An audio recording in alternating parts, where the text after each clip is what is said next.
I'm not gonna hurt you. Just do me one favor. What do you want? Watch Nighttiger Comics on YouTube.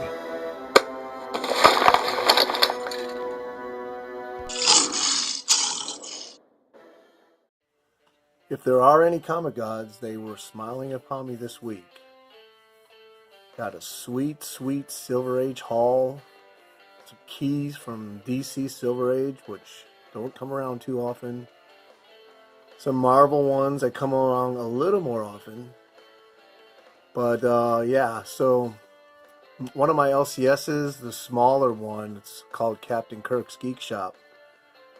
When I got on Instagram, I noticed he had an Instagram account, but he never posted anything. So I started telling him, man, you gotta start posting stuff, because if you do, you'll start selling a lot more stuff. Well, how did I know that when he posted it, he'd be selling it to me? He put a bunch of great DC Silver Age books up this week, and I just happened to make quite a bit of money on the side this week, and I couldn't wait to get there. I was like, man, I hope he didn't sell any of that stuff. And I got pretty much most of it. This is one of the books right here. Journey into Mystery 108 from September 1966. Beautiful, beautiful Kirby cover. I think this is my earliest Journey into Mystery that I have. And this is the first appearance of King Sindri, who was a king of the dwarfs. He enslaved Thor at one point, thinking or mistaking him as a commoner, and sent him to the rock trolls, where there Thor got really angry and ended up inciting a riot, freeing all the slaves. I guess also he built a ship for Thor to travel across Meldimer Sea, I think it was, so that he could meet with I can't remember the story, a king or something there that created the first humans. So yeah, this is a minor key. So of course, happy to have it, as I'm happy to have all these books. And this one here I ended up getting from Captain Kirk's Geek Shop 2 years ago for $80. Very high grade silver or golden age adventure comic from 1946, pre-code. Next up is Adventure Comics from June 1961. I saw these that he posted them, and you know, when you see that 10 cents on the cover, to me that just really makes it more beautiful.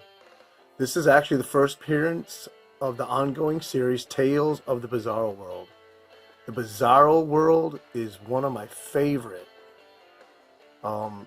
early DC Silver Age stories that are creations. I just find them so humorous, so funny.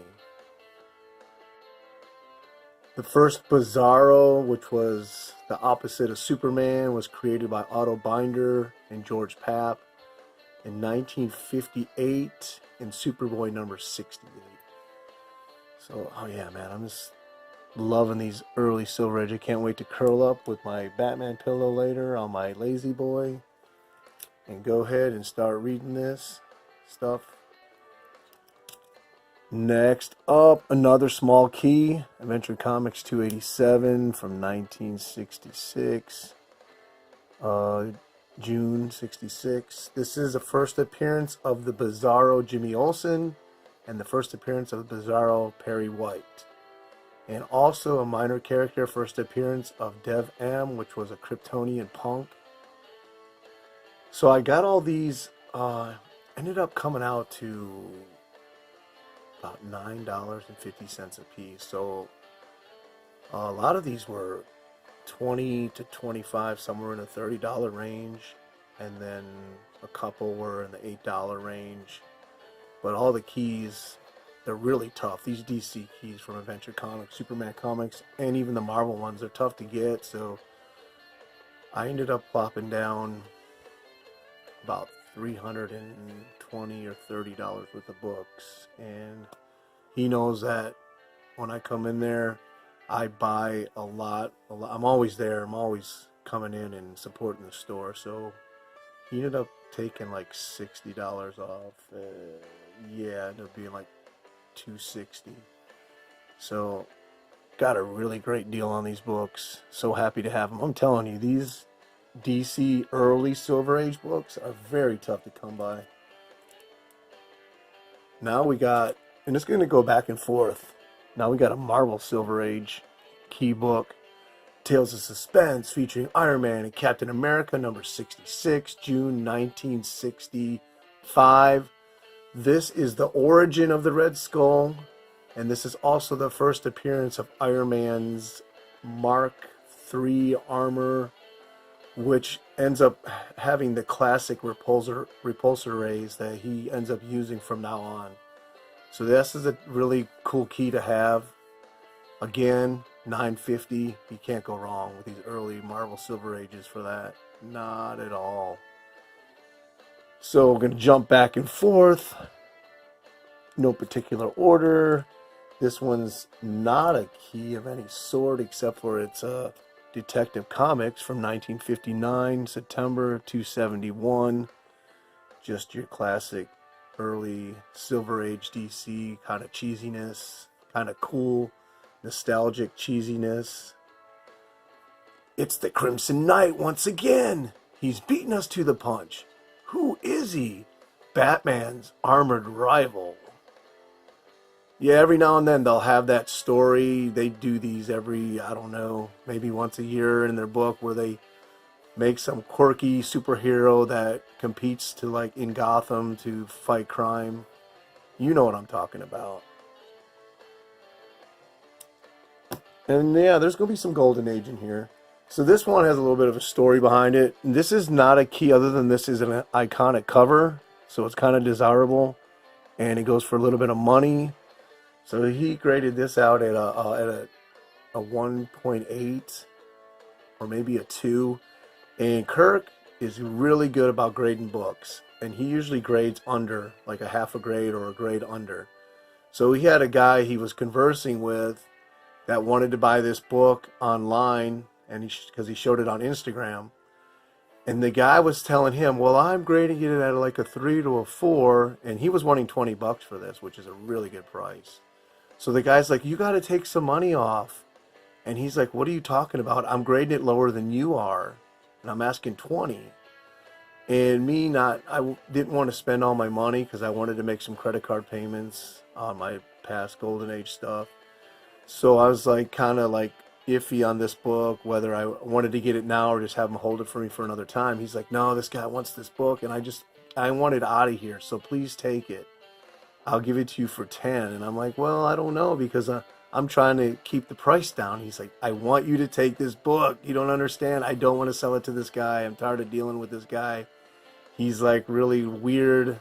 I'm giving him a great deal and he's trying to even like scam me for more money. So he goes, please buy this book. So I said, okay, I'll take it.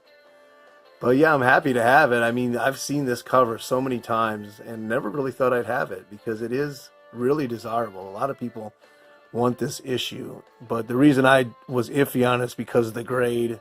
It's one of the worst grades of this whole haul. But I thought I'd do him a favor. Now, this book I've been after for a while.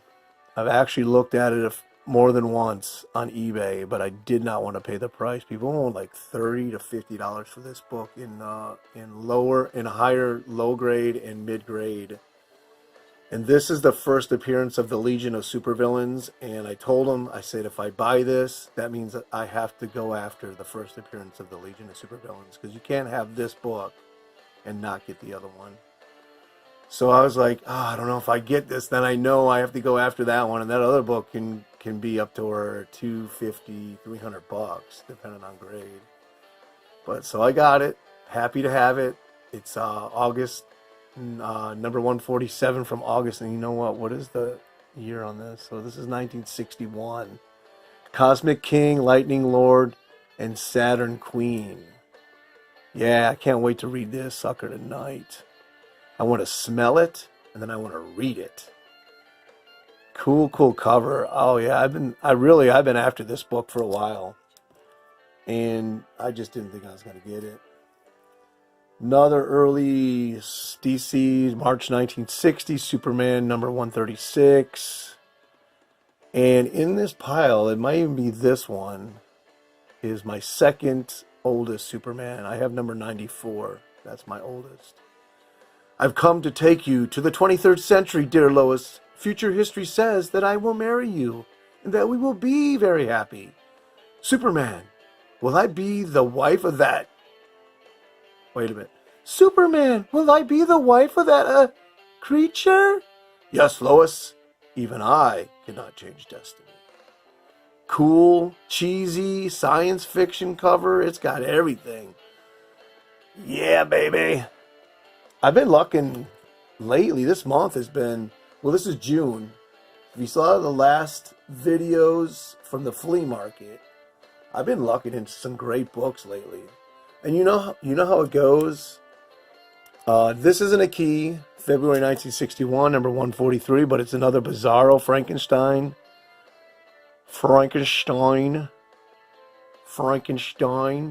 Superman 143. In this issue, Bizarro meets Frankenstein. But you guys know how it goes. You find these great deals, and then it'll go like 2, 3, 4 months, and nothing. It's like dry, and you get this thought in your head, it's all over with. I'm never going to find another good haul again. And just out of nowhere, you just don't know where it comes from. You find another great haul. That happens to me all the time. And just being a human being that I am, yes, I am human. You always forget. You always think it's never going to happen. You're never going to find that great haul again. It's all over with. It's doomsday. And now we're jumping back to Marvel, August 1965. Number 68, Tales of Suspense. Oh, he had all kinds of Tales of Suspense. I pulled them out. So what happens is he's got like 10 to 15,000 comics still in his back room. And then every now and then he brings out a box, and then he'll go through them. And sometimes it'll go a couple months and it will just be like modern stuff. And then it'll be a lot of Silver Age or a lot of bronze and a little bit of gold. So you never can tell what you're walking into when you come into the store. But I like going to his store. It's very intimate. It's very small. He has like a folding table, 2 folding tables like right in the center of this little room. And he just sits there on the computer, and everybody comes in and just chats. And you could stay there for hours and just talk comics. It's so fun. It's a really nice grade too. It's got a little grease pencil on it. Gives it a little bit of character. I always like this box here. I don't know, it just looks cool. And then bronze. I don't think there's too many bronze in here, but here. Oh yeah, there's some Flash bronze in here. Someone posted this on Instagram yesterday. Very cool Hawkeye cover. That tears it. I've had it as an Avenger right here and now. Hawkeye's cut now. So as I was checking out, we started talking about this book and how cool Ronin was in the movie. How he could carry probably his own movie. So Avengers number 109, 1973. Yep, 1973. Beautiful, beautiful. And then you got the Black Panther right there. Classic lineup. Got a couple detectives. This one's August 1965, number 352. Not really any key of any sorts. I think that's a Carmen Infantino cover, but it's pretty nice. I know it's low grade, but it's a high end low, where it's very presentable. A lot of spine ticks, and you got one color crease there, but otherwise it looks really nice. Then I like these panels or covers where they show like a TV screen, but there's never a camera anywhere. They just show the images coming on a TV screen. You never see a camera like floating in the sky or someone. It just comes out of nowhere, the image. I think I was talking about that with JPL Flash, geeked him about how you never see a camera anywhere. And it's just like right here. They're on TV, but on the other end, there's no camera. Okay, so yeah, so we're getting some bronze stuff going here. Flash 223. Don't know much about it. Just didn't have it. There was only one book I ended up getting I already had, because I did check my CLZ app to see if I had these, and for some reason I thought I had this one, and I thought I didn't have it, and I did have it. Stop the Flash. Lose the last race, and you lose your life. The fatal race starts now, yeah. They're going to kill him off. He's the main character. He's going to die. Another Flash, 226. Bronze Age. Captain Cold. I can't decide. Am I a hero or a villain? Am I Flash or Captain Cold? So you know, the cliche, he loses his memory storyline. That is, I think that's Carmen Infantino too, just by the way the boots look.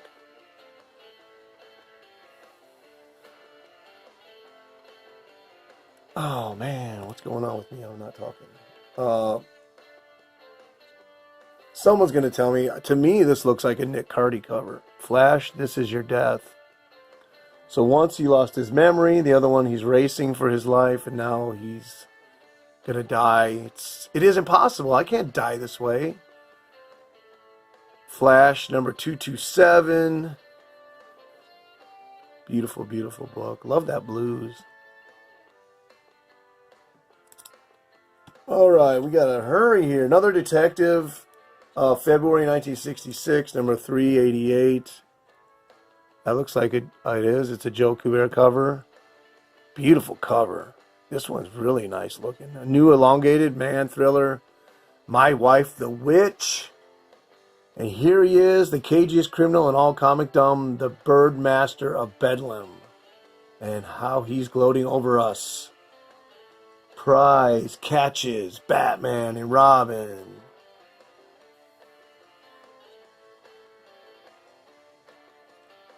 Moving out, we're jumping back to Marvel again, another Tales of Suspense.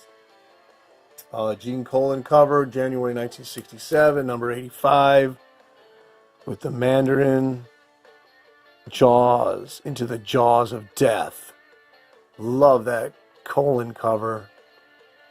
Just love it.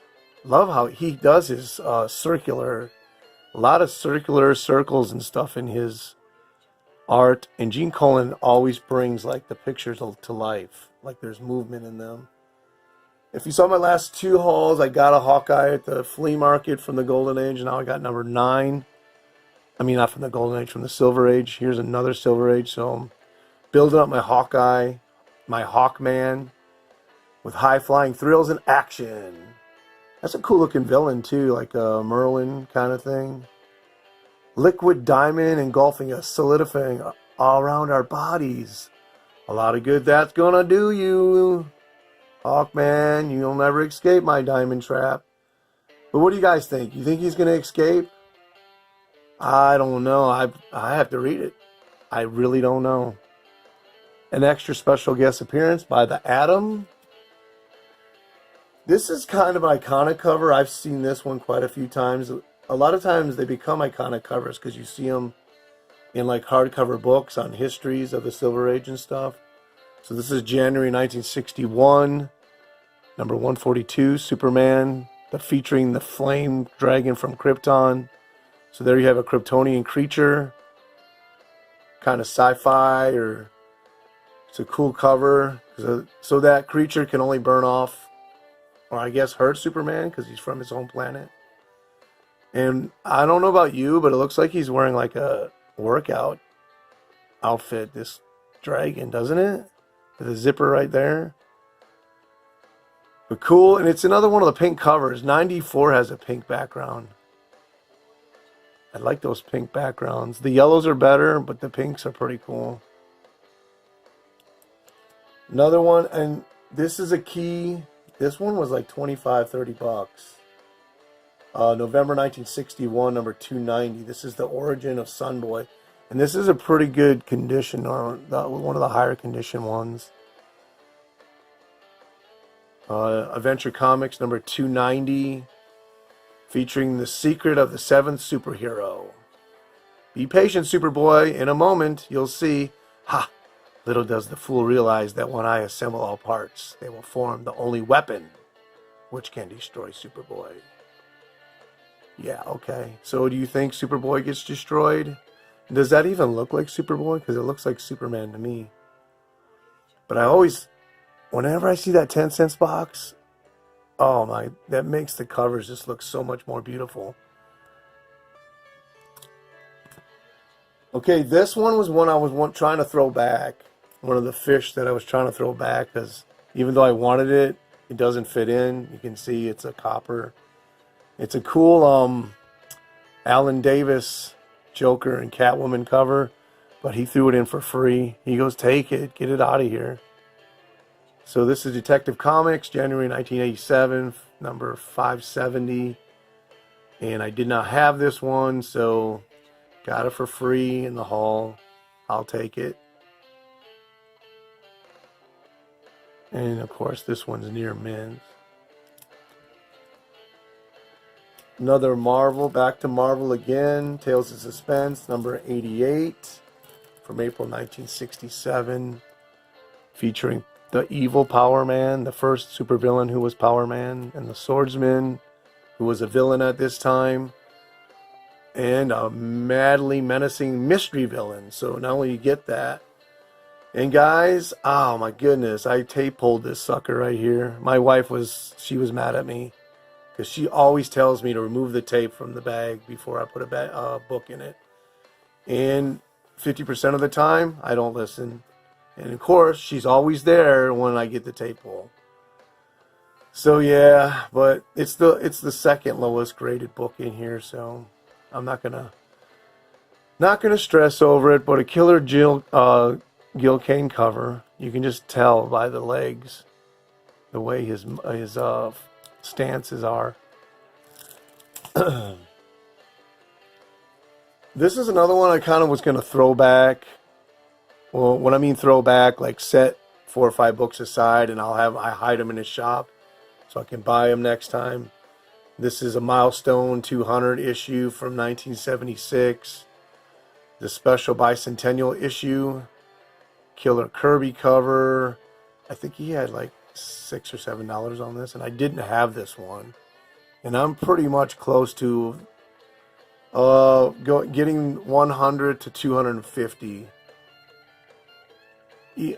Even like 300, but I'm really trying. I'm not a completist, but I love Captain America, and I love everything from the Silver Age all the way through Zek's run in the 80s when I was buying it off the newsstand. So I think I'm pretty close to finishing up in that run. I probably need like 10 to 15 more books. But I'm not a completist, so I don't keep track of it. Another key book. Really, really nice looking book too. This is Tales of Suspense from July 1966, number 82.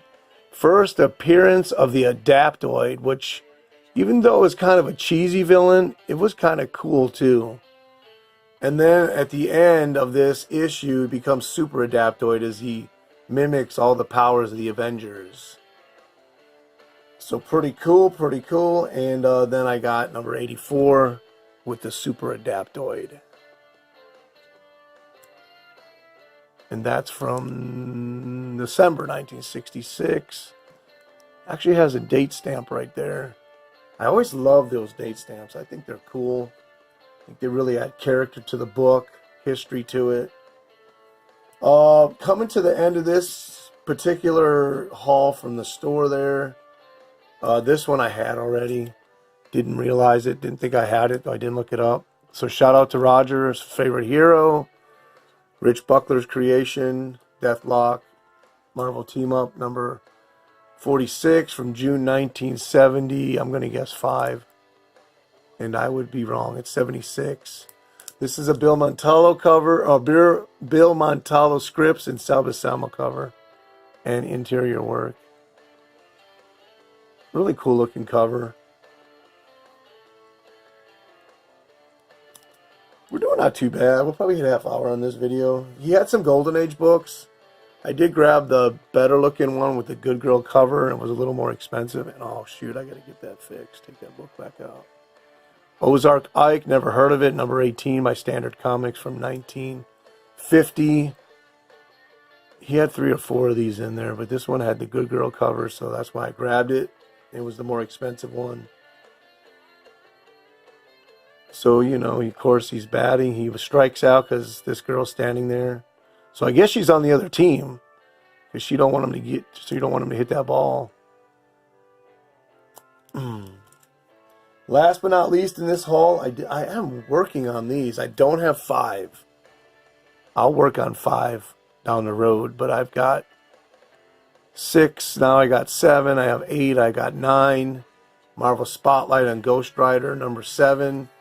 Is he alive or is he dead?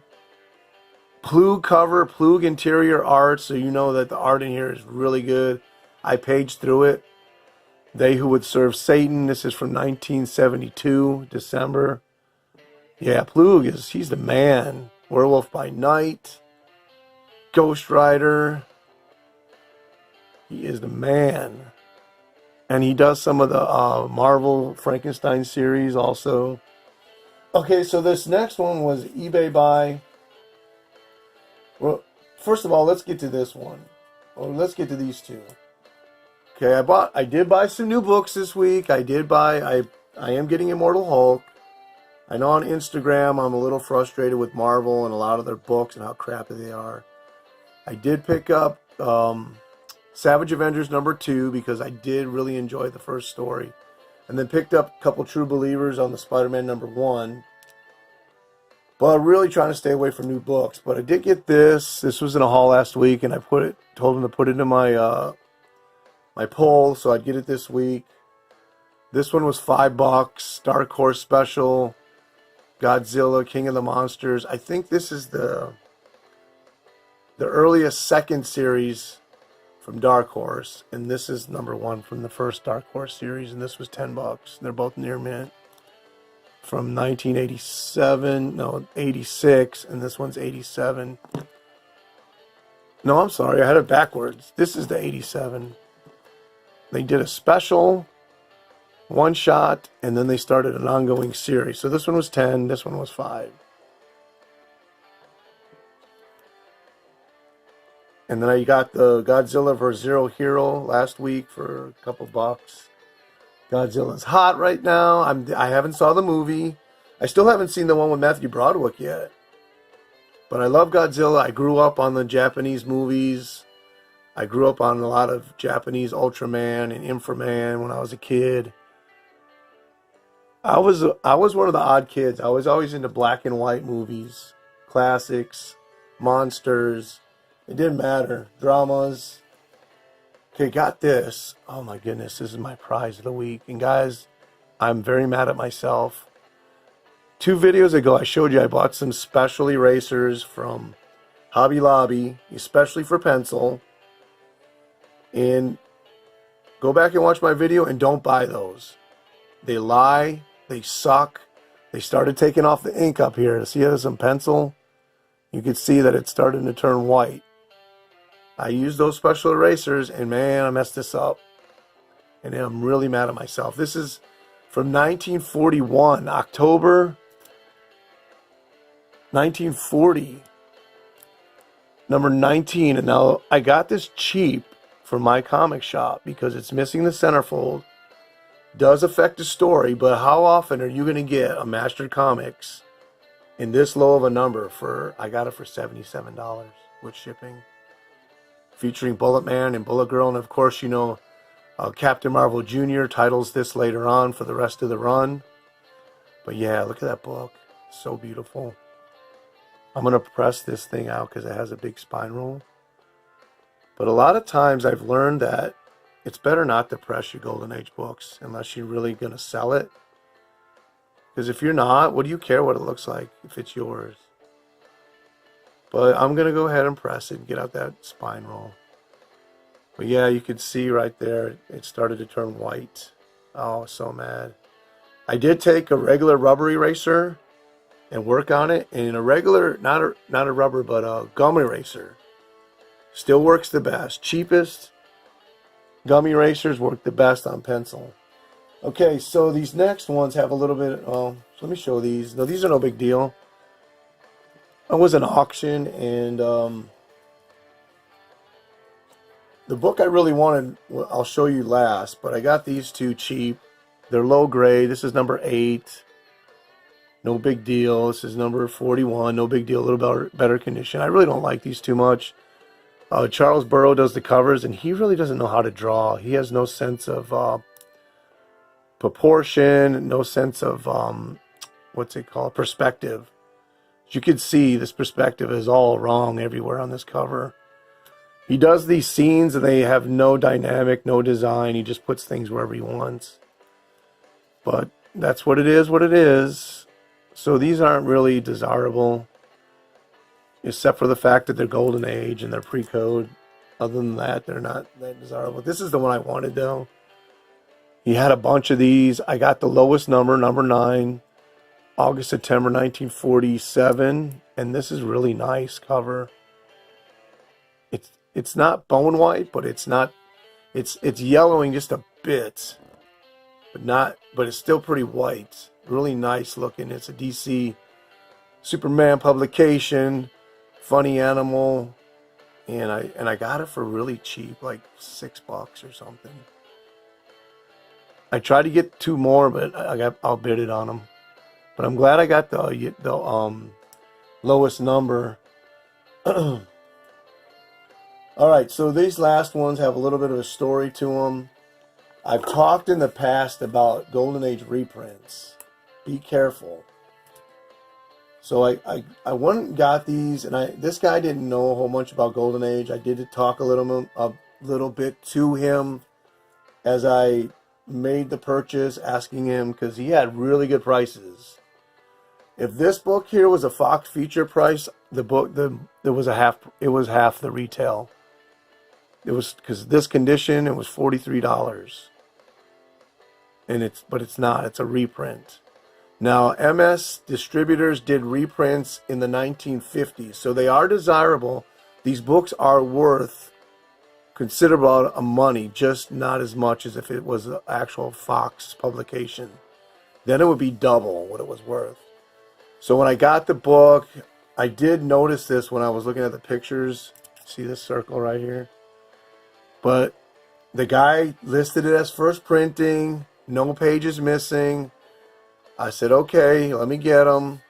Got it home. They came in the mail. I opened it up, and this is how you tell that this is a reprint. It starts with page 2, and so does the original one. But the original one has the first page on the inside cover, and the reprints to have an ad, and there's no first page. So what these were, and these are both originally published by Fox, and Fox is very desirable, a Golden Age publisher. There was an offer in 1952 that you send away $1 and you get a choice of 15 different comics, and these are 2 of those 15. I have 2 other ones also. Now, in this condition, these books are still right around $30, $35, $40. But I told the guy what they were, that he mislabeled them. He actually thanked me for informing him. He said I could send them back with a full refund. I did not want to do that. I actually did want them. So I figured out, probably price difference. I'll still make out really good if he sends me back $20. And he agreed and sent me back $20. So happy about that. Told the guy, thank you for working with me. And, it was a really good deal. But I got some other books from him. This is a really, really nice book. It's got this stain here and it goes to the next page. But other than that, this book is in a really, really nice shape. And it's an Alex Schomburg cover.